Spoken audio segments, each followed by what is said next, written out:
Hello everyone, welcome to Gurukul mind. Gurukul mind के इस मंच में आप सभी का स्वागत है और आज हम बात करेंगे स्टैटिक जीके के। तो स्टैटिक जीके में आज हमारा जो टॉपिक होने वाला है वो है इंपॉर्टेंट आर्टिकल्स।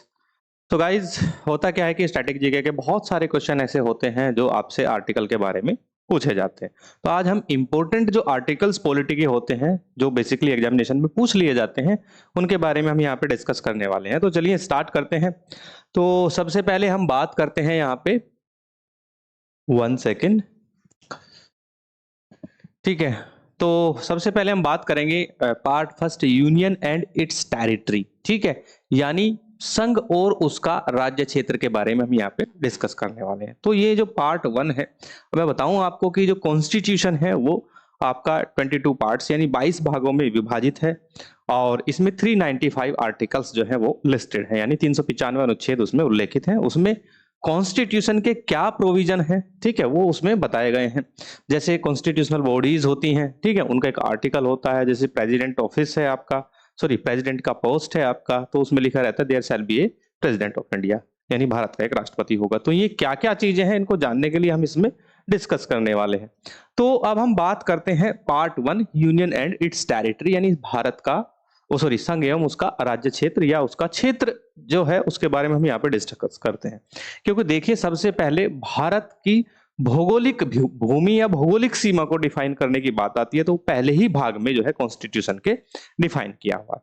तो इसमें हम यहाँ पे बात करते हैं तो आर्टिकल 1 से लेकर आर्टिकल 4 तक, ठीक है, यानी अनुच्छेद 1 से लेकर 4 तक जो है इसमें डिफाइन किया गया। पहला आर्टिकल जो कहता है name and territory of the union, यानी भारत का नाम और उसकी टेरिटरी क्या होगी उसके बारे में आर्टिकल 1 में प्रावधान किया गया। इंडिया दैट इज भारत, ठीक है, भारत अर्थात इंडिया, ठीक है। तो ये नाम है इसका भारत और इंडिया, यानी देश के दो नाम है, उसको भारत से भी आप संबोधित कर सकते हैं और इंडिया से भी संबोधित कर सकते हैं, ऐसा आर्टिकल 1 में बताया गया है। पहला ही आर्टिकल हमें बताता है कि हमारे देश का नाम और उसकी टेरिटरी क्या होगी। आर्टिकल 2 की अगर हम बात करें यहाँ पे, तो एडमिशन और एस्टेब्लिशमेंट ऑफ न्यू स्टेट की यहाँ पे बात आती है, यानी नए राज्यों की प्रवेश या नए राज्यों की स्थापना की जब हम बात करते हैं तो अनुच्छेद 2 जो है हमें शक्ति प्रदान करता है कि भारत की संसद के पास शक्ति है, वो नए राज्यों का प्रवेश कर सकती है या नए राज्यों की स्थापना कर सकती है, यानी नया राज्य कोई बना सकती है, ठीक है। प्रवेश का मतलब यहाँ पे जो है ये है कि किसी नए राज्य को जो है प्रवेश कराना है भारत संघ में, उसके बारे में भी इसमें प्रावधान किया गया है। ये अनुच्छेद 2 में आपको बताया गया है, ठीक है। चलिए, इसके बाद आता है आपका पार्ट 2, सिटीजनशिप यानी नागरिकता। अब भारत स्वतंत्र हुआ, 26 जनवरी 1950 को भारत का संविधान लागू हो गया। उसके बाद से ही जो है नागरिकता का भी जो है आवश्यकता पड़ी कि कौन कौन नागरिक होगा, कौन नहीं होगा, ये संविधान में जो है प्रावधान किया गया है, ठीक है। जब भी हम सिटीजनशिप पढ़ते हैं तो उसके साथ साथ पहले क्या था कि इसके लिए एक कानून बनाया गया था, ठीक है, जिसका नाम था नागरिकता अधिनियम, ठीक है, सिटीजनशिप एक्ट, ठीक है, 1955, ठीक है। तो ये जो था फिर ये संशोधित होता रहा टाइम टू टाइम, लेकिन अभी अगर हमें नागरिकता के बारे में पढ़ना है तो नागरिकता के लिए हमें पार्ट 2 के साथ, ठीक है, एक एक्ट और पढ़ना पड़ेगा जिसका नाम है सिटीजनशिप अमेंडमेंट एक्ट। इसको हम यहां पे पढ़ लेंगे, citizenship amendment act, sorry, amendment act 2019, ये हमें इसके साथ पढ़ना पड़ेगा, यानी भाग 2 के साथ सिटीजनशिप अमेंडमेंट एक्ट भी हमें पढ़ना पड़ेगा, तब हमें नागरिकता का चैप्टर समझ आता है। लेकिन हम यहाँ पे बात केवल आर्टिकल की करेंगे, तो आर्टिकल 5 से लेकर 11 तक नागरिकता के बारे में दिया गया है। मेन आर्टिकल, जो मेजर आर्टिकल है आपके एग्जामिनेशन में पूछा जाता है, वो है आर्टिकल 5। आर्टिकल 5 कहता क्या है? आर्टिकल 5 कहता है citizenship at the commencement of the constitution, यानी ये कह रहा है कि नागरिकता वहीं से प्रारंभ होती है आपकी जहां से कॉन्स्टिट्यूशन का कमेंसमेंट होता है, यानी संविधान लागू होता है। तो संविधान कब लागू हुआ आपका? ठीक है, ये हुआ आपका 26 जनवरी 1950 को, ठीक है।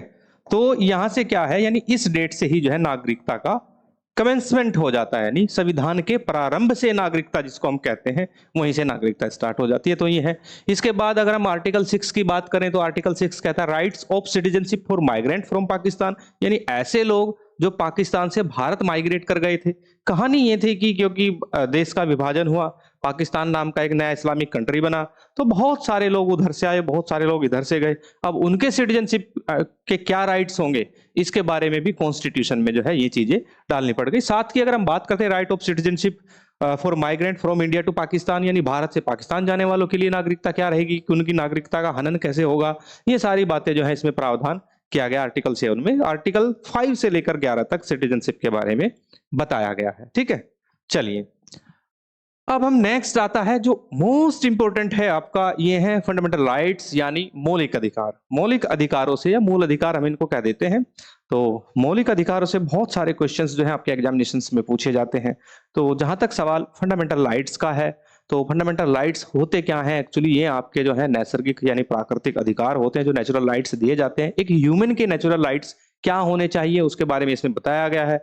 जैसे उसको गरिमा में पूर्ण जीवन जीने की स्वतंत्रता को मद्देनजर रखते हुए इसमें जो है आपके क्या डाले गए थे, आर्टिकल्स में जो है प्रोविजंस जो है इसमें डाले गए थे। हमारे जो कॉन्स्टिट्यूएंट असेंबली के जो मेंबर्स थे वो बहुत स्पेशलिस्ट थे, विशेषज्ञ थे, जानकार थे। और इसमें अगर हम बात करें मोस्टली आप क्या करते हैं कि मोस्टली आपको आर्टिकल 14 से पढ़ा दिया जाता है, कि आर्टिकल 14 से ही क्योंकि आपको जो है अपने राइट्स का पता लगता है। लेकिन आर्टिकल 12 और आर्टिकल 13 यानी अनुच्छेद 12 और 13 जो है आपको पढ़ना जरूरी है फंडामेंटल राइट के लिए। क्यों?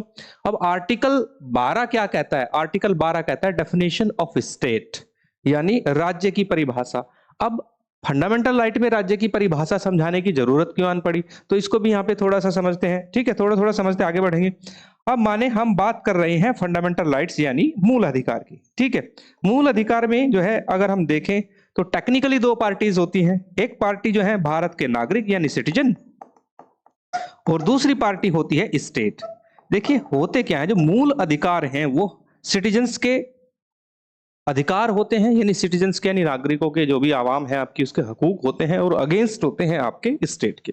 अब स्टेट है क्या ये बताना जरूरी है, क्योंकि स्टेट की जो एट्रोसिटीज हैं, स्टेट का जो एक तरीके से देखा जाए जो उनके ऊपर जो चीजें थोपी जाती हैं नागरिकों के ऊपर, उनसे बचने के लिए हो सकता है कि स्टेट इतना निरंकुश हो जाए कि स्वतंत्रता ही छीन ले। तो इससे बचाने के लिए नागरिकों को क्या किया गया, इसमें फंडामेंटल राइट्स सुझाए गए। और फंडामेंटल राइट्स का जो कस्टोडियन है वो हमारी जुडिशरी होती है, और जुडिशरी की सर्वोच्च संस्था आपकी सुप्रीम कोर्ट होती है। तो सुप्रीम कोर्ट ऑफ इंडिया क्या है, कस्टोडियन होता है। तो यहाँ जब भी फंडामेंटल राइट का वोलेशन होता है तो आपके पास है कि आप डायरेक्ट सुप्रीम कोर्ट में जो है उसके लिए अपनी याचिका दायर कर सकते हैं कि मेरा फंडामेंटल राइट हनन हुआ है। खैर हम आर्टिकल पे आते हैं। अब स्टेट क्या है, यहाँ पे डेफिनेशन ऑफ स्टेट की बातें कर रहे हैं। देखिए हर वो आपका सार्वजनिक प्राधिकरण, ठीक है, कोई पब्लिक अथॉरिटी, ठीक है, जो पब्लिक के लिए काम करती हो, चाहे वो आपका सेंट्रल गवर्नमेंट हो, स्टेट गवर्नमेंट हो, पार्लियामेंट हो, स्टेट लेजिस्लेचर हो, ठीक है, ऐसा कोई भी प्राधिकरण, ठीक है, आपका देखा जाए तो इसमें कोई भी ऐसा कॉन्स्टिट्यूशनल बॉडी हो, ठीक है, अगर आपके फंडामेंटल राइट का वोलेशन कर रही है तो वो स्टेट माना जाएगा। ये आपको ऐसे समझना है कि फंडामेंटल राइट का वोलेशन आपका कोई नहीं कर सकता है। तो स्टेट को यहाँ पे डिफाइन किया गया है ऐसे। उसके बाद आर्टिकल 13 कहता है law inconsistent with fundamental right are void, यानी मौलिक अधिकारों से असंगत कानून शून्य होंगे। ये बातें कही हैं। अब वो कानून शून्य कैसे होंगे? संसद के पास क्या है, अधिकार होता है, संसद कानून बना सकती है।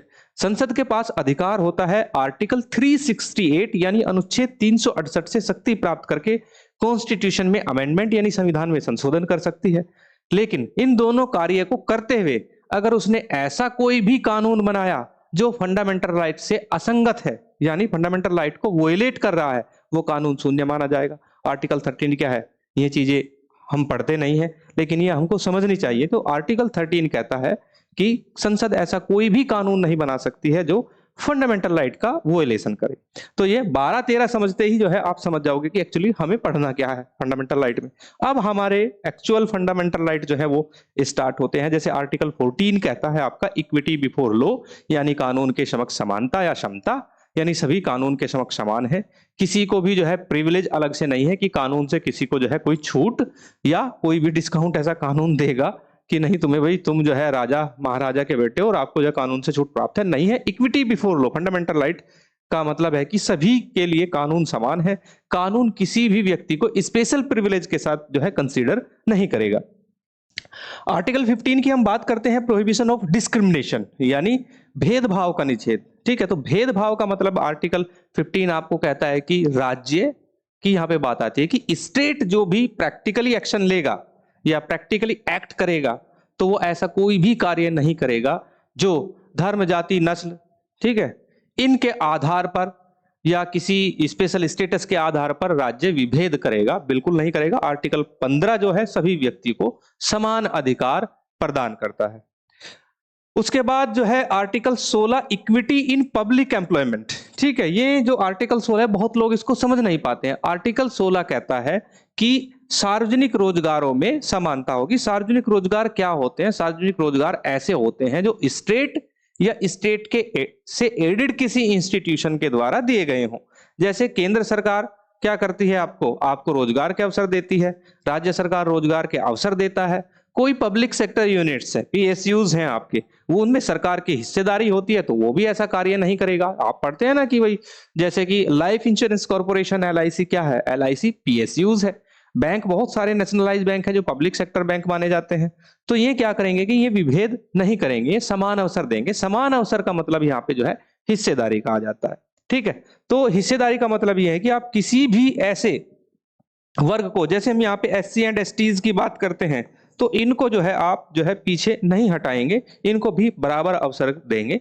तो इसलिए अनुच्छेद 16(4) जब हम पढ़ते हैं वहीं से रिजर्वेशन का जो प्रिंसिपल है वो निकल के आता है, यानी आरक्षण का जो सिद्धांत है वो यहीं से निकल के आता है। तो ये आर्टिकल 16 हमें इसलिए पढ़ना चाहिए। उसके बाद आर्टिकल 17 आता है, बहुत अच्छा आर्टिकल, बहुत बार पूछा जाता है। आर्टिकल 17 कहता है कि जैसे ही देश आजाद होता है, कॉन्स्टिट्यूशन लागू हो जाता है, तो कॉन्स्टिट्यूशन लागू होने के तुरंत बाद भारत में अनटचेबिलिटी का अबोलिशन हो जाता है। ठीक है, यानी छुआछूत को निषेध कर देता है। कोई भी ऐसी प्रैक्टिसेस इंडिया की टेरिटरी के अंदर नहीं होंगी जो कहीं ना कहीं अनटचेबिलिटी को एनकरेज करती हो, उसको प्रोत्साहित करती हो। ठीक है, तो ये चीजें हमें देखना है। उसके बाद जो है आर्टिकल 18 आता है, अबोलिशन ऑफ टाइटल्स। देखिए ये भी लगाना जरूरी था, क्योंकि था क्या एक्चुअली, हम बहुत लंबे टाइम तक जो है हम ब्रिटिशर्स के अंडर जो है हमने एडमिनिस्ट्रेशन देखा है, उनके एडमिनिस्ट्रेशन में जिया है। तो ब्रिटिशर्स की एक कहानी होती थी कि वो क्या थे कि कुछ टाइटल्स देकर, कुछ जो है नामजदगी का जो सिद्धांत उन्होंने चलाया था कि इसको फला टाइटल्स दे दो, ये दे दो, ठीक है, किसी को जो है हिज हाइनेस बना दो, किसी को राय बहादुर बता दो, किसी को जो है कोई उपाधि दे दो। ठीक है, तो उससे क्या होता था कि टाइटल्स जो है, ये सब प्रकार के जो है टाइटल्स अबोलिश किए जाते हैं, बशर्ते कि वो टाइटल आपका सेना या विद्या संबंधी न हो। ठीक है, जैसे सेना में कोई टाइटल किसी को दिया जाता है, ठीक है, टाइटल का मतलब उपाधि दी जाती है। जैसे किसी सेना के अधिकारी को फील्ड मार्शल की उपाधि दे दी जाती है, ठीक है, या मार्शल ऑफ द फ्लीट दे दिया जाता है, तो ये टाइटल है, तो ये दे सकते हैं। और सेना में किसी को जो है डॉक्टरेट की उपाधि दे दी जाती है, या किसी को सॉरी शिक्षा में, तो एजुकेशन से रिलेटेड या सेना से संबंधित सभी जो आपके टाइटल्स हैं उनको अबोलिश करता है, कोई टाइटल्स नहीं माने जाएंगे। तो आर्टिकल 18 ये कहता है। उसके बाद आर्टिकल 19 आता है, freedom of speech, assemblies and movements. ठीक है, तो आर्टिकल 19 जो है वैसे तो बहुत लंबा आर्टिकल है, ये फ्रीडम ऑफ एक्सप्रेशन के बारे में बताता है, वाक एवं अभिव्यक्ति की स्वतंत्रता जिसको कहते हैं। आपको बोलने का अधिकार है, ठीक है, आपका बोलने का अधिकार स्टेट या कोई भी व्यक्ति आपसे जो है छीन नहीं सकता है, बशर्ते कि वो विधि द्वारा स्थापित प्रक्रिया के विरुद्ध न हो। ठीक है, यानी कि ऐसा आप कोई भी वक्तव्य नहीं दे सकते हैं जो देश की शांति व्यवस्था को खराब न करे। तो आर्टिकल 19 जो है इस बात पे आता है। उसके बाद आता है आपका article 20, protection against arbitrary conviction, यानी अनुच्छेद 20, मनमाने दोष सिद्धि के विरुद्ध संरक्षण है। मनमाने दोष सिद्धि का मतलब यह है कि अगर किसी भी व्यक्ति पर दोषारोपण किया जाता है, ठीक है, तो उसमें जो है आर्टिकल 20 कहता है उस व्यक्ति को जब तक दोषी नहीं ठहराया जाएगा, जब तक उसके ऊपर दोष सिद्ध न किया जा सके कोर्ट के अंदर। ठीक है, तो ये आर्टिकल 20, आपको अगर कोई भी दोषारोपण है आपके ऊपर और दोष सिद्धि नहीं होती है आपके ऊपर, ठीक है, तो तब तक जो है कन्विक्शन आपके ऊपर नहीं होता है, तब तक आपको जो है अपराधी नहीं माना जाएगा। ये आर्टिकल 20 कहता है। इसी में जो है एक व्यक्ति को एक अपराध के लिए 2 बार सजा नहीं दी जा सकती, तो ये भी है। तो आर्टिकल 20 इसके ऊपर है। अब उसके बाद है article 21, right to life and personal liberty. ये बहुत अच्छा आर्टिकल है, और ये आर्टिकल पूरे फंडामेंटल राइट जब भी हम पढ़ते हैं, मानव की जो गरिमा है, मानव की जो स्वतंत्रता है, उसमें सबसे ज्यादा जो भूमिका रहती है वो आर्टिकल 21 की रहती है। ये है आपका जीने का अधिकार, यानी सभी व्यक्ति को जीने का अधिकार है। यानी जीवन और व्यक्तित्व स्वतंत्रता का अधिकार, जिसको हम प्राण एवं दैहिक स्वतंत्रता कहते हैं। तो ये एक्चुअली है क्या, इसमें बस एक कंडीशन है कि विधि द्वारा स्थापित प्रक्रिया को छोड़कर किसी भी व्यक्ति से उसका जीने का अधिकार नहीं छीना जा सकता। ये इसलिए डाला गया, माने कि किसी व्यक्ति को कैपिटल पनिशमेंट दे दिया जाता है, जिसको हम फांसी की सजा कहते हैं, ठीक है। तो उससे क्या होता है कि वो विधि द्वारा स्थापित प्रक्रिया है, विधि की एक पूरी प्रक्रिया, कोर्ट में बहुत लंबे समय तक जो है केस चलता है, उसके बाद जो है उसको फांसी की सजा दी जाती है। उसको छोड़कर आप किसी भी व्यक्ति को, जैसे कि कोई दंगा हो रहा है या कोई धरना हो रहा है, कि धरने में गई और स्टेट ने क्या किया कि जो है ऑर्डर दे दिए, वहां पे किसके, फायरिंग के ऑर्डर दे दिए, तो ये उन व्यक्तियों का आर्टिकल 21 छीनने की बात होती है, तो स्टेट को यहाँ पे रोका जाता है। आर्टिकल 21A कहता है राइट टू एजुकेशन, शिक्षा का अधिकार है ये। तो सभी व्यक्ति को, वो चाहे किसी भी धर्म, संप्रदाय, क्षेत्र, नस्ल, कहीं से भी आए, सभी व्यक्ति को शिक्षा प्राप्त करने का अधिकार आपका आर्टिकल 21A में दिया गया है, ठीक है। चलिए, इसके बाद नेक्स्ट आता है आपका आर्टिकल 22। बहुत अच्छा आर्टिकल है, इसको भी समझना चाहिए। ये है प्रोटेक्शन अगेंस्ट आर्बिट्रेरी अरेस्ट, यानी मनमानी गिरफ्तारी के विरुद्ध संरक्षण। आर्टिकल 20 और 22 में यही फर्क है, वो मनमानी दोष सिद्धि यानी कन्विक्शन के अगेंस्ट जो है, आर्बिट्रेरी कन्विक्शन जो होती है उससे प्रोटेक्शन है, यहाँ पे गिरफ्तारी से जो है प्रोटेक्शन है। तो गिरफ्तारी से जो आपकी जो अरेस्टिंग होती है या आपकी डिटेंशन होती है, आपको डिटेन कर लिया जाता है, तो ये है आपका कि किसी भी व्यक्ति को कभी कभी ऐसे डिटेन कर लिया जाता है कि उससे कोई खतरा है या आसन खतरा किसी व्यक्ति से दिख रहा है, तो तब उसके पास आर्टिकल 22 होता है, उसके पास प्रोटेक्शन है। किसके अगेंस्ट? आर्बिट्रेरी अरेस्टिंग के या आर्बिट्रेरी डिटेंशन, इसमें हम जोड़ देंगे। तो इसको एक तरीके से देखा जाए, हम प्रिवेंटिव डिटेंशन के नाम से भी बोलते हैं। तो यहाँ पे प्रिवेंटिव डिटेंशन आपको दिया जाता है, ये आपको ध्यान रखना है। प्रिवेंटिव डिटेंशन यानी जिसको हम निवारक निरोध के नाम से जानते हैं। ये हुआ आर्टिकल 22। उसके बाद आता है आर्टिकल 23।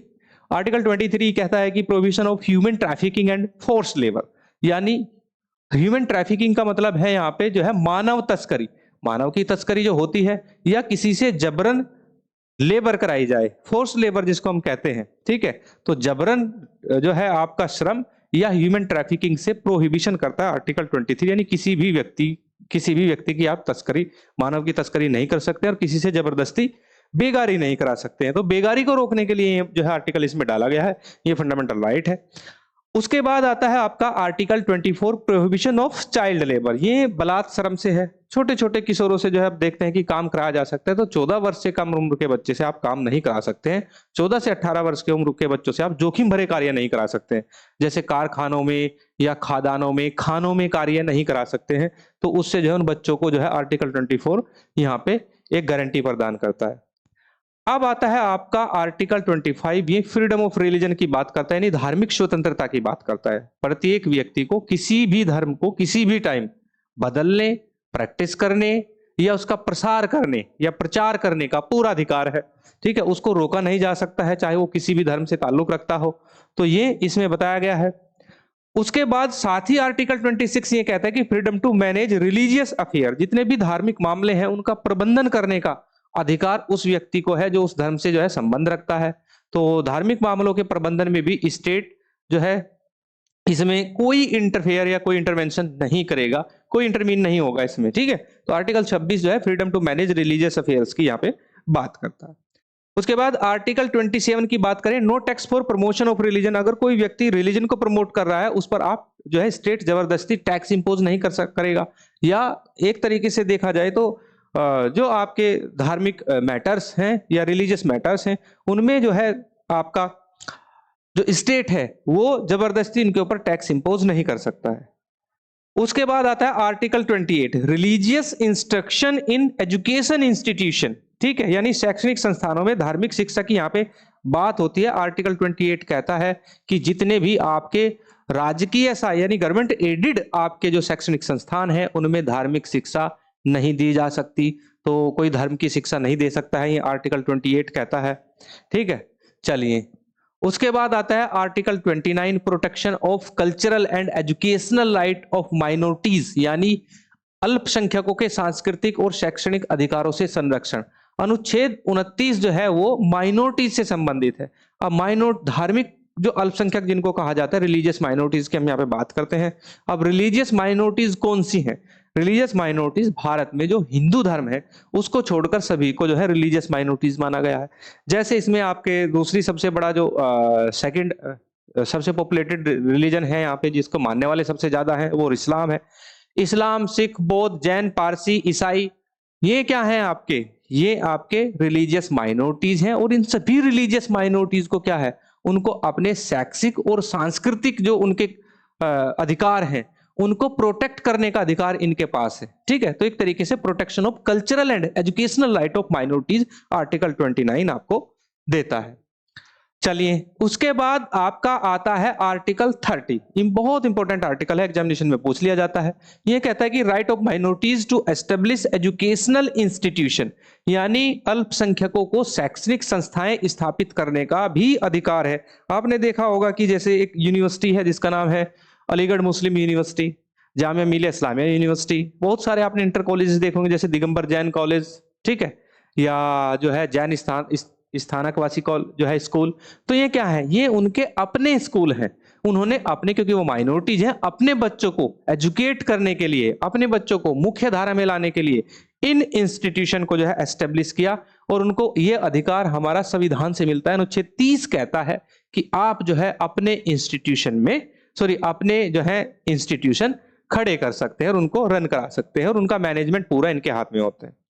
उसके बाद आर्टिकल 32 आता है राइट टू कॉन्स्टिट्यूशनल रेमेडीज, यानी संवैधानिक उपचारों का अधिकार। ये बहुत इंपॉर्टेंट आर्टिकल बन जाता है हमारा फंडामेंटल राइट के लिए, क्योंकि बाबा साहेब भीमराव अंबेडकर ने इसको बहुत इंपॉर्टेंट बताया था। उन्होंने कहा था कि ये पूरे फंडामेंटल राइट की आत्मा अगर कहीं है वो अनुच्छेद 32 में है।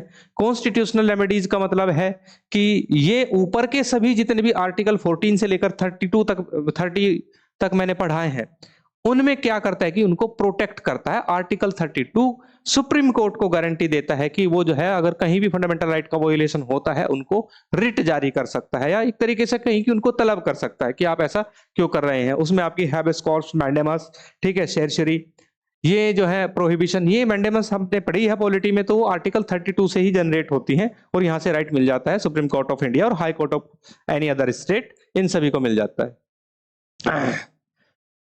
अब थर्ड हम पढ़ते हैं directive principle for state policies के बारे में। अब directive principle for state policies की यहां पे बात करूं, इनकम शॉर्ट में डीपीएसपी या राज्य नीति के निर्देशक सिद्धांतों के बारे में जानते ही हैं। अनुच्छेद 36 से 51 तक संविधान में राज्य नीति के निर्देशक तत्वों के बारे में बताया गया है। ठीक है, तो क्या बताया गया है, एक्चुअली हम क्या करते हैं, जनरली कॉन्स्टिट्यूशन में जो है क्लियरली डिफाइंड नहीं है। हम इनको जो है तीन जो है आपके प्रिंसिपल होते हैं, यानी तीन सिद्धांत होते हैं जिनको हम समाजवादी, गांधीवादी और उदार बौद्धिक सिद्धांत में ब्रेक कर लेते हैं। वो हम अपना आर्टिकल्स का जो सार है, एसेंस ऑफ आर्टिकल्स है, उनको पढ़ के कर लेते हैं। ध्यान रहे, कॉन्स्टिट्यूशन में क्लियरली डिफाइन नहीं है, ये आपको ध्यान रखना है। तो यहाँ पे अगर हम बात करें तो सबसे पहले हम बात करते हैं आर्टिकल 38 की। और आर्टिकल 38 कहता है कि वो एक वेलफेयर स्टेट, यानी राज्य ऐसा प्रयास करेगा कि वो नीचे वाले आर्टिकल के माध्यम से कल्याणकारी राज्य बनाने का प्रयास करेगा राज्य को। अब राज्य को कल्याणकारी राज्य बनाने के लिए उसके लिए कैसे करेगा, तो उसके लिए भी आगे सुझाया गया है कि आपको करना क्या है। एक्चुअली ये फंडामेंटल राइट की तरह जो है जस्टिसिएबल नहीं होते, नॉन जस्टिसिएबल होते हैं। ठीक है, कोर्ट में इनको चैलेंज नहीं किया जा सकता। कोई भी आर्टिकल जैसे कि इसमें अगर जो है made by law state impose कर दे या एनफोर्स कर दे, ठीक है, तो ये enforceable by any state made by law होते हैं। ठीक है, यानी कानून बनाकर राज्य इनको लागू करा सकता है। तो ये सुझाए गए हैं कि कैसे कर सकता है। जैसे कि आर्टिकल 39 कहता है कि equal pay for equal work, protection of workers, यानी समान कार्य समान वेतन। अगर दो व्यक्तियों का कार्य समान है, चाहे वो महिला है या पुरुष है, तो उनको समान वेतन देने का राज्य प्रयास करेगा। साथ ही इससे क्या होगा कि वो जो वर्कर्स हैं उनको कहीं ना कहीं प्रोटेक्ट करने का प्रयास करेगा, ऐसा आर्टिकल 39 कहता है। आर्टिकल 39 ए कहता है कि राज्य लोक कल्याणकारी राज्य बनने के लिए क्या कर सकता है कि फ्री लीगल एड की व्यवस्था भी करेगा, यानी किसी भी व्यक्ति को जो है निशुल्क विधिक सहायता की जरूरत होती है तो वो भी प्रयास करेगा। उसके बाद आर्टिकल 40 आता है जो ऑर्गेनाइजेशन ऑफ विलेज पंचायत। तो राज्य प्रयास करेगा कि जो है वो अपने राज्य के अंदर या राज्य के किसी क्षेत्र के अंदर, किसी टेरिटरी के अंदर जो है ग्राम पंचायतों का गठन करने का प्रयास करेगा। ठीक है, तो जो विलेज पंचायत है, वैसे जब पहले से अगर हम देखें तो आर्टिकल 40 से शक्ति प्राप्त करके राज्य अलग अलग राज्यों ने कानून बनाए थे। हालांकि जो है आपका 73वें संवैधानिक संशोधन यानी 73rd कॉन्स्टिट्यूशनल अमेंडमेंट एक्ट के थ्रू जो है पंचायत को कॉन्स्टिट्यूशनलाइज करके उसमें चैप्टर 9 ने जोड़ दिया गया था बाद में, ठीक है। तो हालांकि अब ये कॉन्स्टिट्यूशनल बॉडी है पंचायत आपकी। उसके बाद आर्टिकल 41 की बात करें तो इसमें right to work, education and public assistant यानी सभी नागरिकों को राज्य जो है काम, शिक्षा और सार्वजनिक सहायता का अधिकार दिलाने का प्रयास करेगा। तो काम पाने का अधिकार, शिक्षा पाने का अधिकार, ठीक है, और साथ ही जो है लोक सहायता या लोक नियोजन पाने का अधिकार जो है इसमें राज्य प्रयास करेगा। उसके बाद आर्टिकल 44 बहुत ज्यादा इंपॉर्टेंट है, आजकल न्यूज में भी बहुत ज्यादा रहता क्योंकि ये बात करता है यूनिफॉर्म सिविल कोड की, समान नागरिक संहिता की। समान नागरिक संहिता क्या होती है? देखिए, देश में दो तरीके के कानून चलते हैं, एक क्रिमिनल कोड, एक होता है आपका सिविल कोड। क्रिमिनल कोड होता है आपका आपराधिक संहिता और सिविल कोड आपकी जो है एक तरीके से कहा जाए नागरिक संहिता होती है आपकी, ठीक है, या यूं कहें कि दीवानी संहिता जो, ठीक है। तो भारत में जो है क्रिमिनल कोड यूनिफॉर्म है, यानी अगर आप क्राइम करते हैं, ऐसा नहीं है कि हिंदू अगर क्राइम कर दे उसको सजा कम मिलेगी, मुस्लिम क्राइम कर दे उसको सजा ज्यादा मिलेगी। तो क्रिमिनल कोड में सजा का प्रावधान बराबर है। लेकिन सिविल कोड जो है वो अलग अलग समुदाय, क्षेत्र, ट्राइबल एरियाज के हिसाब से अलग अलग है। तो राज्य क्या करेगा कि प्रयास करेगा कि वो अपने यहाँ समान नागरिक संहिता लाने का प्रयास करे ताकि सभी के लिए जो है कानून या निजाम जो है वो समान हो। तो एक निजाम लाने के लिए जो है आर्टिकल 44 बात करता है। और अभी अगर हम बात करें, उत्तराखंड पहला स्टेट है, ध्यान रहे यहाँ पे मैं बता दूं, जहां पे अभी जो है यूनिफॉर्म सिविल कोड को इंपोज कर दिया गया है, ये आपको ध्यान रखना है। चलिए, उसके बाद आता है article 45 early childhood care and education, यानी यहाँ पे बात होती है प्रारंभिक बाल्यावस्था देखभाल और शिक्षा। ये अनुच्छेद 45 बताता है आपका, ये राज्य ऐसा प्रयास करेगा कि वो जो है early childhood care and education का जो है व्यवस्था करेगा। साथ ही आर्टिकल 40 कहता है promotion of education and economic interest of SC, STs and OBCs, यानी भारत में जो आपके अनुसूचित जाति, अनुसूचित जनजाति और अन्य पिछड़े वर्ग कोई भी हो, ठीक है, उनके लिए क्या करेगा। और साथ ही इकोनॉमिकल वीकर सेक्शन भी इसमें ऐड हो जाते हैं अभी, उनके लिए क्या करेगा कि उनको जो है एजुकेशन और इकोनॉमिक इंटरेस्ट में जो है प्रमोट करने का प्रयास करेगा। आर्टिकल 47 कहता है duty of the state to improve public health, यानी सार्वजनिक स्वास्थ्य में सुधार करने का राज्य का जो है कर्तव्य होगा। सार्वजनिक स्वास्थ्य का मतलब यह है कि पब्लिक हेल्थ की यहाँ पे बात आती है तो राज्य ऐसे इंफ्रास्ट्रक्चर खड़े करेगा, ऐसी व्यवस्था करेगा जिससे कि जो पब्लिक हेल्थ है उसमें हमेशा सुधार होता रहे। आर्टिकल 48 कहता है organisation of agriculture and animal husbandry, यानी प्रत्येक राज्य का कर्तव्य होगा कि वो कृषि और पशुपालन के लिए जो है संगठन बनाएगा, ठीक है, और जो उन्नत नस्लें हैं, ठीक है, उनके लिए राज्य जो है प्रयास करेगा। आर्टिकल 48 ए कहता है कि प्रोटेक्शन ऑफ एनवायरनमेंट, यहाँ पे पर्यावरण की सुरक्षा की बात करती है, तो राज्य का प्रयास होगा कि वो पर्यावरण को सुरक्षित रखे, ये आर्टिकल 48 ए कहता है। इसके बाद आते हैं आपके फंडामेंटल ड्यूटीज, ठीक है, ये आपका अलग जो है पार्ट है और फंडामेंटल ड्यूटीज केवल जो है आर्टिकल 51 ए में आपको दिए गए हैं। सरदार स्वर्ण सिंह की समिति पर प्रारंभ में जो है इसमें 10 फंडामेंटल ड्यूटीज, ये नागरिकों की ड्यूटीज है, यानी नागरिकों का कर्तव्य है। हालांकि नागरिकों के ऊपर ये बाध्य नहीं है, लेकिन सभी नागरिकों का कर्तव्य है कि वो 10 जो कर्तव्य सुझाए गए हैं उनको माने। बाद में जो था इसमें एक कर्तव्य और ऐड कर दिया गया, यानी सभी 6 से 14 वर्ष बच्चों के लिए अभिभावकों का कर्तव्य होगा कि वो अपने 6 से 14 वर्ष के बच्चों को निःशुल्क एवं अनिवार्य शिक्षा प्रदान करने का प्रयास करे। तो कुल मिलाकर जो है आपके 11 मूल कर्तव्य होते हैं। इसके लिए आपको मेरा पॉलिटी वाला लेक्चर पे जाए, वहां देखें मैंने 11 के 11 जो कर्तव्य है वहां पे समझाए हुए हैं। वैसे ध्यान रखिए कि फंडामेंटल ड्यूटीज आपका आर्टिकल 51 ए में आता है, ठीक है। चलिए, उसके बाद the president and the executive वाला पार्ट आता है, अनुच्छेद 52 से लेकर 78 तक यहाँ पे आता है। तो इसमें हम बात करते हैं आर्टिकल 52 कहता है there shall be a president of India, यानी यहाँ पे बात हुई है प्रेसिडेंट ऑफ इंडिया की, भारत के राष्ट्रपति की। तो भारत का राष्ट्रपति एक संवैधानिक पद हुआ। इसी प्रकार आर्टिकल 53 कहता है executive power of the union, यानी संघ की कार्यकारी शक्ति। संघ का मतलब यहां से क्या है, यहाँ पे भारत संघ है जिसमें हेड ऑफ द स्टेट आपका प्रेसिडेंट है, उसके सहायता देने के लिए काउंसिल ऑफ मिनिस्टर्स है यानी मंत्री परिषद है, जिसका एक मुखिया प्रधानमंत्री होता है। यानी प्रधानमंत्री देखा जाए इस पूरे क्रम में वास्तविक जो है रोल प्ले करने वाला एक्टर माना जाता है एक तरीके से। तो प्रधानमंत्री जो है इसमें राजनीतिक प्रमुख के रूप में अपनी भूमिका निभाता है। आर्टिकल 54 की अगर हम बात करें इलेक्शन ऑफ द प्रेसिडेंट, यानी राष्ट्रपति का चुनाव कैसे होगा, कैसे राष्ट्रपति को चुना जाएगा, इसके लिए आपको मेरा फिर से मैं कह रहा हूं कि पॉलिटिकल लेक्चर देखना पड़ेगा। मैंने पूरा फॉर्मूला बताया कि कैसे राष्ट्रपति का चुनाव होता है। Procedure for impeachment of president, यानी राष्ट्रपति को महाभियोग की प्रक्रिया द्वारा हटाने का जो प्रक्रिया है, तो वो इसमें बताया गया है कि जब राष्ट्रपति का रिमूवल ऑफ द प्रेसिडेंट होता है, वो आपको आर्टिकल 61 में देखना पड़ेगा।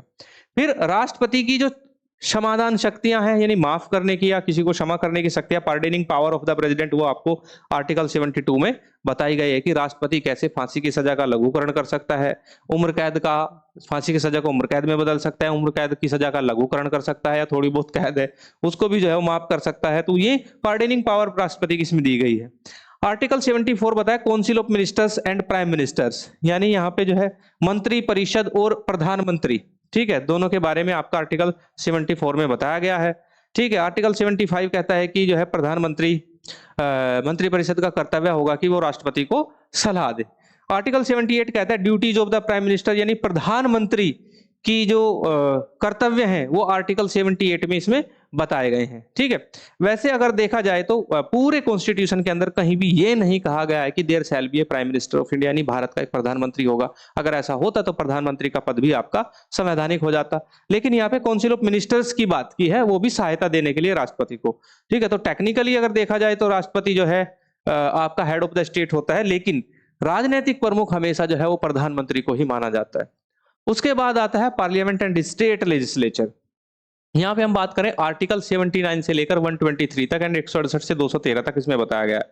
ठीक है, तो सबसे पहले हम बात करते हैं जो हमारा अपर हाउस है, जिसको हम राज्यसभा के नाम से जानते हैं।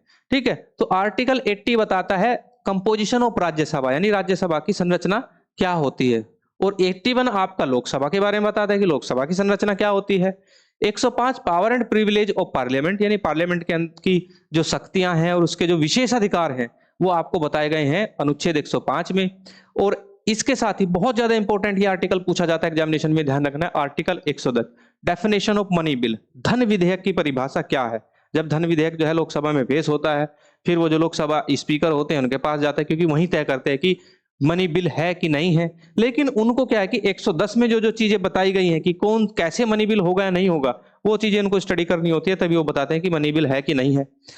112 में एनुअल फाइनेंशियल स्टेटमेंट यानी बजट के बारे में बताया गया है। ठीक है, तो प्रत्येक वर्ष जो है पूरे वर्ष का जो बजट यानी एनुअल फाइनेंशियल स्टेटमेंट, वार्षिक वित्तीय विवरण जिसको हम कहते हैं, उसके बारे में बताया जाता है, जिसको हम बजट कहते हैं। 123 में जो है आपका प्रेसिडेंट ऑर्डिनेंस मेकिंग पावर के बारे में बताया है कि राष्ट्रपति की ऑर्डिनेंस बनाने की जो शक्ति है या अध्यादेश जारी करने की जो शक्ति होती है। अध्यादेश कब जारी होता है? जब जो है सदन जो है नहीं चला हुआ हो, संसद में सदन की व्यवस्था न हो, तो तभी जो है अध्यादेश जारी होता है। Article 168 constitution of state legislature, यानी राज्य विधानमंडल का संविधान क्या है, उसके बारे में आपको अनुच्छेद 168 बहुत ज्यादा पूछा जाता है। अनुच्छेद 168 का संबंध राज्य विधानमंडल के फ्रेमवर्क और कॉन्स्टिट्यूशन से, ये आपको ध्यान रखना है। उसके बाद आर्टिकल 169 कहता है अबोलिशन और creation of legislative council in A state. तो मैंने बताया है कि किसी भी राज्य के अंदर क्या होता है, वैसे तो भारत में अधिकांश जो स्टेट हैं, आपके मैक्सिमम नंबर ऑफ स्टेट हैं वो यूनिकैमरल यानी एक सदनीय, लेकिन कुछ स्टेट लाइक उत्तर प्रदेश आपके बाइकैमरल यानी द्विसदनीय है। तो ये बनते कैसे हैं? देखिए, किसी भी नए स्टेट को, सपोज दैट हम यहाँ पे ले लेते हैं पंजाब। पंजाब क्या है आपका? पंजाब यूनिकैमरल स्टेट है, तो इसको अगर हमें बाइकैमरल स्टेट बनाना है तो इसके लिए आर्टिकल 169 के तहत जो है यहाँ पे क्या होगा कि यहाँ पे लेजिस्लेटिव काउंसिल की स्थापना करनी पड़ेगी, जिसको हम विधान परिषद कहते हैं। तो जहाँ पे बाइकैमरल होता है वहां पे विधानसभा और Vidhan Parishad, legislative assembly and legislative councils दोनों होती हैं। ठीक है, आर्टिकल 171 कहता है कि कंपोजिशन ऑफ लेजिस्लेटिव काउंसिल। ठीक है, 169 क्या है? अबोलिशन और क्रिएशन की बात करता है, यानी किस कहीं पे जो है अबोलिश करनी है, खत्म करना है, या कहीं पे सर्जन करना है, किसका? विधान परिषद का। लेकिन 171 कंपोजिशन की बात करता है, इसकी संरचना क्या होगी, इसका कंपोजिशन क्या होगा। ठीक है, और फिर उसके बाद आता है आर्टिकल 198। ये अगर एग्जामिनेशन में पूछ लिया जाए तो आप कंफ्यूज हो जाएंगे, क्योंकि हम हमेशा बात करते हैं जब भी मनी बिल की बात आती है तो हमारे मस्तिष्क में रहता है आर्टिकल 110 यानी अनुच्छेद 110। ओके, लेकिन होता क्या है कि राज्य का भी अपने जो है पार्लियामेंट होती है, जिसको हम लेजिस्लेटिव स्टेट लेजिस्लेचर बोलते हैं, और वो भी मनी बिल पास करते हैं। तो आर्टिकल 198 जो है राज्य विधानमंडलों को शक्ति देता है क्या करने के लिए? मनी बिल को जो है वहां पे लाने के लिए। ठीक है, तो मनी बिल इन ए स्टेट लेजिस्लेचर की जब बात आती है तो आर्टिकल 198 आपको यहां पे याद रखना है। चलिए, उसके बाद जुडिशरी आ जाती है आपकी आर्टिकल 124 से 147 तक। आर्टिकल 124 क्या कहता है? Establishment of a supreme court के बारे में कहता है, यानी सुप्रीम कोर्ट की स्थापना के बारे में कहता है। 125 आपका सैलरीज ऑफ सुप्रीम कोर्ट जजेज, यानी जो सुप्रीम कोर्ट के जजेज हैं उनके वेतन भत्ते और जो भी उनको मानदेय दिए जाते हैं उसके बारे में बात करते हैं, उनकी सैलरीज के बारे में बात की जाती है। और संसद के पास अधिकार होता है कि वो उनकी सैलरीज में इंक्रीमेंट या चाहे डिक्रीमेंट भी लगा सकते हैं। आर्टिकल 126 कहता है appointment of acting chief justice. अब भारत में क्या होता है कि सर्वोच्च न्यायालय का जो चीफ जस्टिस यानी मुख्य न्यायाधीश होता है, ठीक है, तो वही क्या होता है आपका, वही आपका चीफ जस्टिस ऑफ इंडिया होता है। लेकिन कभी कभी वो नहीं होता है समय पर, तो उसके लिए एक्टिंग चीफ जस्टिस का भी प्रावधान किया गया है, यानी कार्यवाहक मुख्य न्यायाधीश की यहाँ पे बात होती है। तो आर्टिकल 126 जो है वो कार्यवाहक मुख्य न्यायाधीश को न्यायाधीश के रूप में काम करने का अवसर देता है। आर्टिकल 127 कहता है अपॉइंटमेंट ऑफ एडहोक जजेस। एडहोक जजेस ये होता है जब कोई सीट वैकेंट हो जाती है जज की, तब तक की उसकी जो है सीट को फुलफिल नहीं किया जा सकते, तब तक एक एडहोक जज जिसको हम तदर्थ न्यायाधीश कहते हैं उसको वहां पे लगाया जाता है। बहुत सारे मामलों में एडहोक जजेस को ही जो है क्या कर दिया जाता है कि उसको ही परमानेंट कर दिया जाता है, लेकिन कभी कभी एडहोक जज को हटाकर नए किसी जजेस को वैकेंट जो सीट है उसको फुलफिल कर दिया जाता है। आर्टिकल 136 कहता है special leave petition to supreme court. Article 141 कहता है आपका supreme court decisions binding on all courts, ठीक है, तो जो सुप्रीम कोर्ट के जो निर्णय है, सर्वोच्च न्यायालय का निर्णय सभी न्यायालयों पर जो है वो बाध्यकारी हो जाता है। कोई वर्डिक्ट सुप्रीम कोर्ट का आता है तो स्वतः ही जितना भी हमारा जुडिशियल सिस्टम है, हाई कोर्ट्स हैं, ठीक है, सबऑर्डिनेट कोर्ट्स हैं, अधीनस्थ न्यायालय जिसमें आपके डिस्ट्रिक्ट्स के अंदर कोर्ट्स होते हैं, ट्रिब्यूनल्स होते हैं, सब सबऑर्डिनेट में आ जाते हैं आपके, ठीक है, उन पर बाध्यकारी हो जाता है क्योंकि सबसे बड़ी जो है अदालत जो मानी जाती है वो सर्वोच्च न्यायालय मानी जाती है।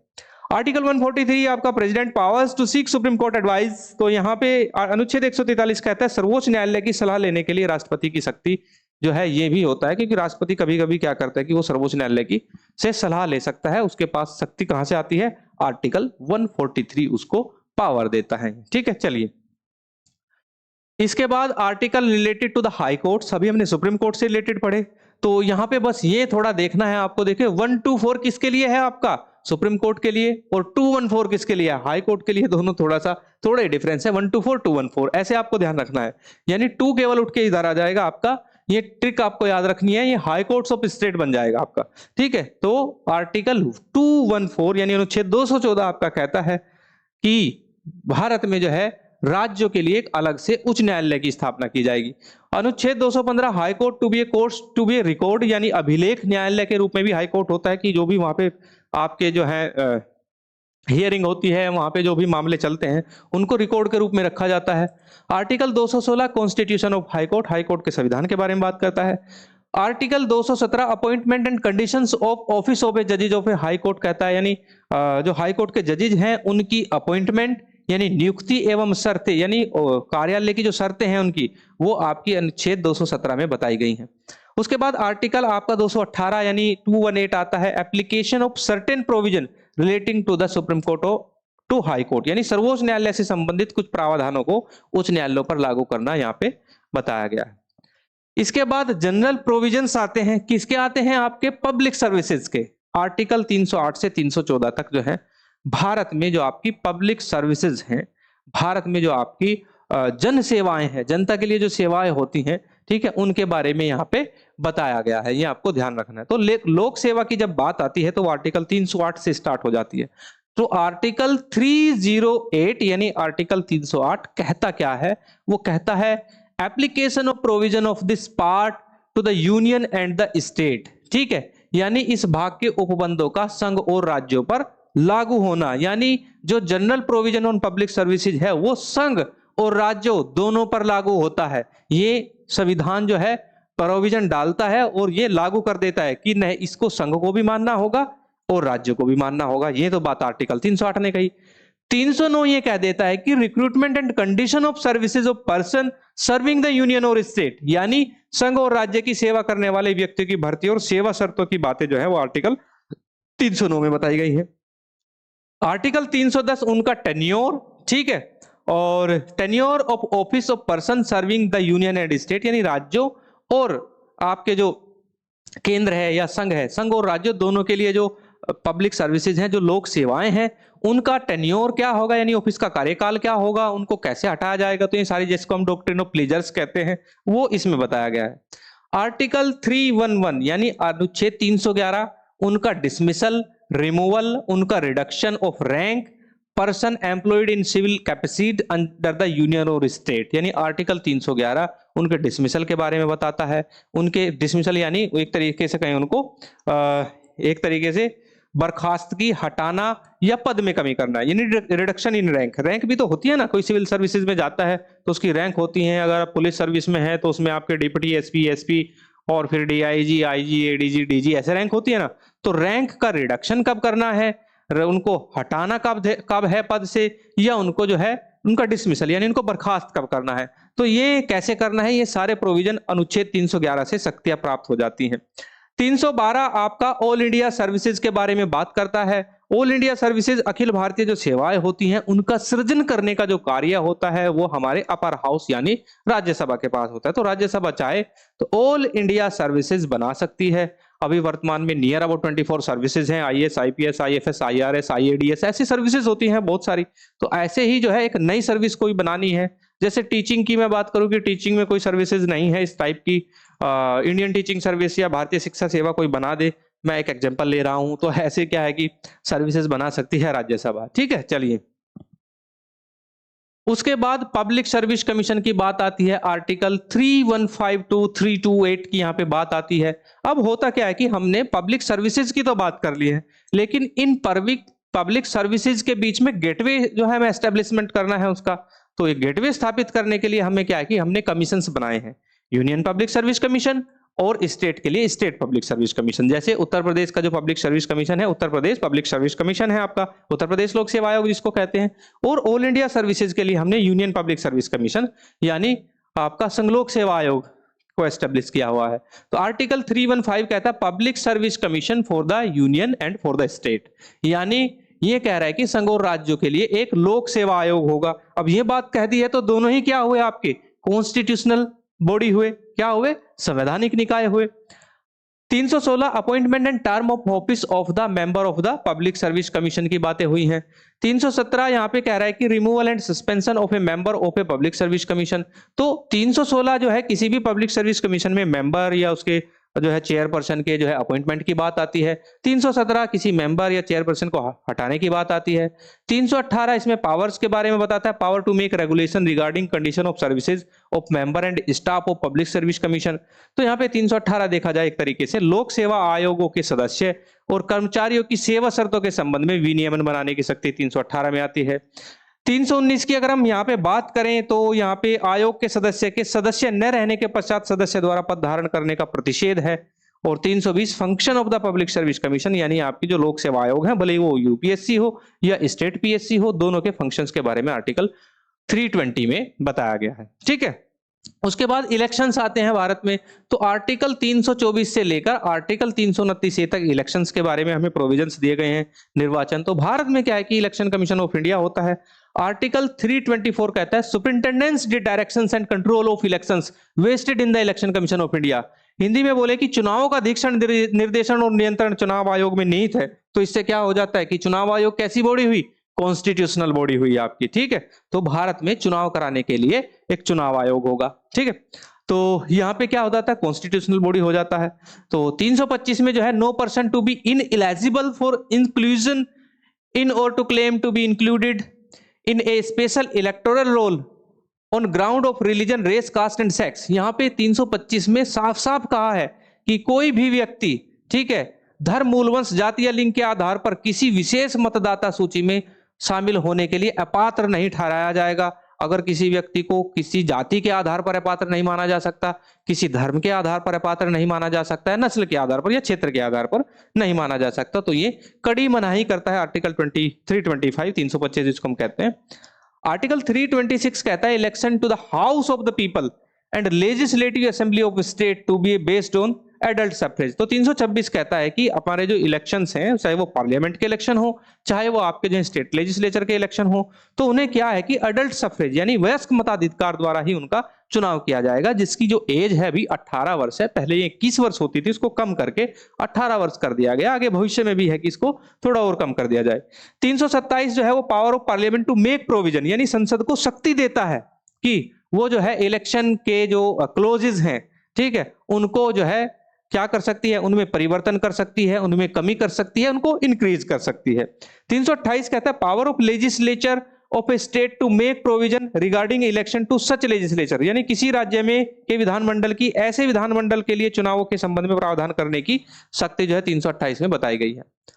अब उसके बाद आते हैं special provision relating to certain classes. जो आपकी सर्टेन क्लासेस हैं यानी विशेष वर्ग हैं, ठीक है, उनके लिए 330 से लेकर 342 तक कुछ प्रावधान किए गए हैं। ऐसे वंचित या शोषित वर्ग, ऐसे दबे कुचले वर्ग जो किसी कारणवश हमारा जो पुरातन इतिहास रहा है वो मुख्य धारा में नहीं आ पाए हैं, तो कॉन्स्टिट्यूशन उनको गारंटी देता है कि आइए हम आपको गारंटी देते हैं। अनुच्छेद 330 से लेकर 342 तक ये गारंटी देते हैं। जैसे आर्टिकल 330 कहता है reservation of seat for schedule caste and schedule tribes in the house of the people यानी जो हाउस ऑफ द पीपल है उसमें क्या है कि यानी लोकसभा जिसको हम कहते हैं उसमें, या आपकी राज्य के विधानसभा है, दोनों की अगर हम यहाँ पे बात करें तो उसमें क्या करता है कि जो शेड्यूल कास्ट है और शेड्यूल ट्राइब्स है उनके लिए रिजर्वेशन का प्रावधान, आरक्षण का प्रावधान, सीटों का प्रोविजन किया गया है। तो रिजर्वेशन ऑफ सीट्स की यहाँ पे बात होती है। फिर उसके बाद आता है आपका आर्टिकल 331 यानी अनुच्छेद 331। हालांकि अब इसका कोई मायना नहीं रहा है। ये कहता है कि representation of the Anglo Indian community यानी हाउस ऑफ द पीपल यानी लोकसभा में जो आंग्ल भारतीय समुदाय हैं उनके रिप्रेजेंटेशन की बात कौन सा करता है, अनुच्छेद 331।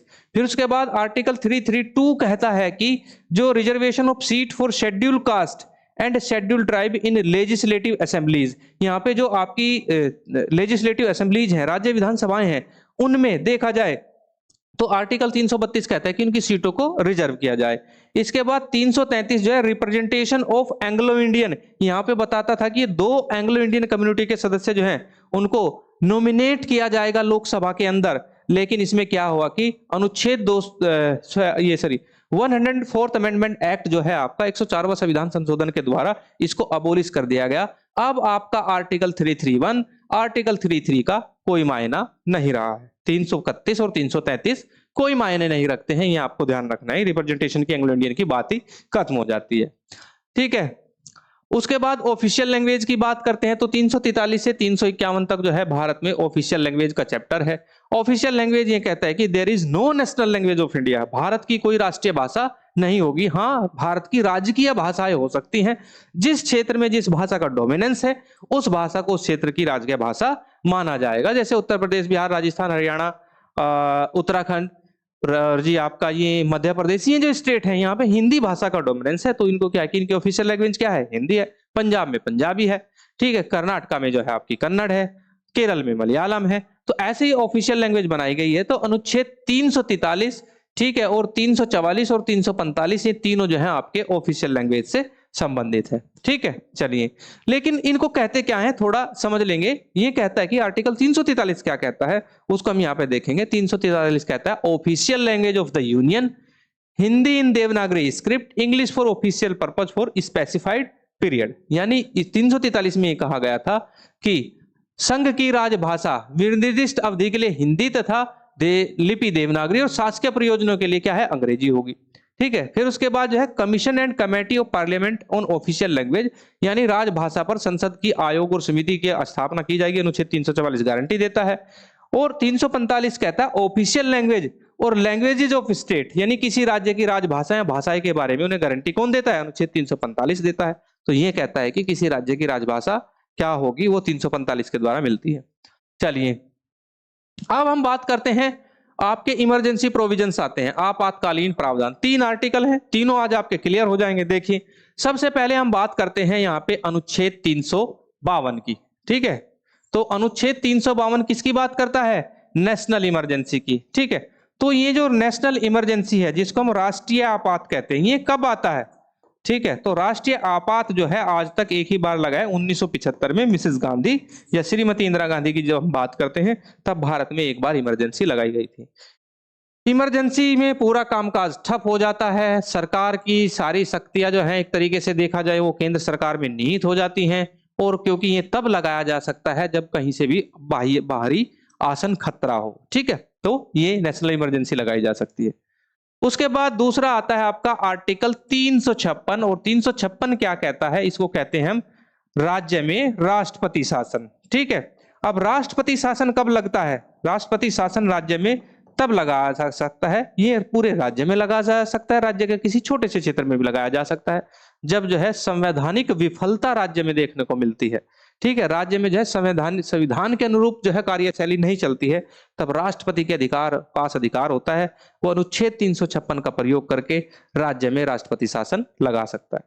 उसके बाद ये जो है बहुतों बार लगा है, इसकी खैर गिनती नहीं, अलग अलग स्टेट में लगता ही रहता है, कभी भी लग जाता है। फाइनेंशियल इमरजेंसी की अगर हम बात करें, इसको हम कहते हैं वित्तीय आपात।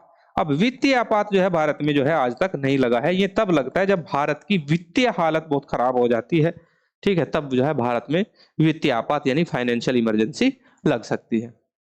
उसके बाद आते हैं amendment of the constitution, article 368। अनुच्छेद 368 क्या है, सीधी सी बात है कि अनुच्छेद 368 जो है संसद को शक्ति देता है कि आप जो है संविधान में कभी भी जो है अमेंडमेंट यानी संशोधन कर सकते हैं। पहले कभी भी संशोधन कर सकते थे, लेकिन जब से केशवानंद भारती मामला आया है, ठीक है, 1973 में, तब से ये हो गया है कि बेसिक स्ट्रक्चर को छुए बिना ये संविधान में संशोधन कर सकते हैं। ऐसा को क्योंकि जो बेसिक स्ट्रक्चर है, संविधान की मूल भावना है, उसको जो है ये नहीं छू सकते हैं। फिर special provision related to the state, जैसे कि आर्टिकल 370 जो है जम्मू कश्मीर के संविधान की बात करता था, जम्मू कश्मीर को स्पेशल स्टेटस देता था, लेकिन ये एब्रोगेटेड कर दिया गया है। अब जम्मू कश्मीर क्या यूनियन टेरिटरी है, तो 370 आपका खत्म हो गया है। 371 कहता है special provision for Maharashtra and Gujarat, यानी महाराष्ट्र और गुजरात के लिए विशेष प्रावधान करता है। इसी तरह 371 स्पेशल प्रोविजन फॉर नागालैंड की बात करता है। ऐसे और भी सारे आर्टिकल्स हैं, लेकिन वो एग्जामिनेशन में इतने नहीं पूछे जाते हैं, जो आपके स्पेशल स्टेटस देते हैं आपके स्टेट को। अब हम बात करते हैं इलेक्शन एंड ऑफिसेज की, हमने यहाँ पे बात कर ही ली है। और अब हम बात करते हैं कि हमारी जो कॉन्स्टिट्यूशनल बॉडीज हैं, यहाँ से जो है ये बहुत इंपॉर्टेंट है, ये वाला पार्ट आपको जो है ध्यान से देखना है। तो इसकी अगर हम बात करें तो आपसे जो आपकी कॉन्स्टिट्यूशनल बॉडीज हैं, कॉन्स्टिट्यूशनल बॉडीज हैं, तो जाहिर सी बात है किसी आर्टिकल में उसको डिफाइन किया गया होगा। अब डिफाइन किया गया होगा, उसका एक आर्टिकल भी होगा, तो ये आर्टिकल पूछ लिए जाते हैं। एक बार से रिवाइज कर लेते हैं। जैसे इलेक्शन कमीशन ऑफ इंडिया के लिए क्या है, अनुच्छेद 324 दिया गया है। यूपीएससी यानी यूनियन पब्लिक सर्विस कमीशन के लिए क्या दिया गया है आपका, अनुच्छेद 315 से जो है 323 तक दिया गया है। लेकिन 315 जो है आपका किसके लिए बात करता है, यूपीएससी के लिए भी बात करता है, और एसपीएससी यानी स्टेट पब्लिक सर्विस कमीशन के लिए भी बात करता है, ठीक है। इसके बाद फाइनेंस कमीशन बनता है देश के लिए, यानी वित्त आयोग की स्थापना होती है, तो उसे की फॉर्मेशन के लिए उसको गारंटी प्राप्त है आपकी आर्टिकल 280 यानी अनुच्छेद 280 के द्वारा जो है भारत में वित्तीय आयोग की स्थापना की जाती है। फिर उसके बाद national commission for schedule caste आता है, एनसीएससी की हम यहाँ पे बात करते हैं। अनुसूचित जाति आयोग की जब हम बात करते हैं तो उसको शक्ति अनुच्छेद 338 से प्राप्त है।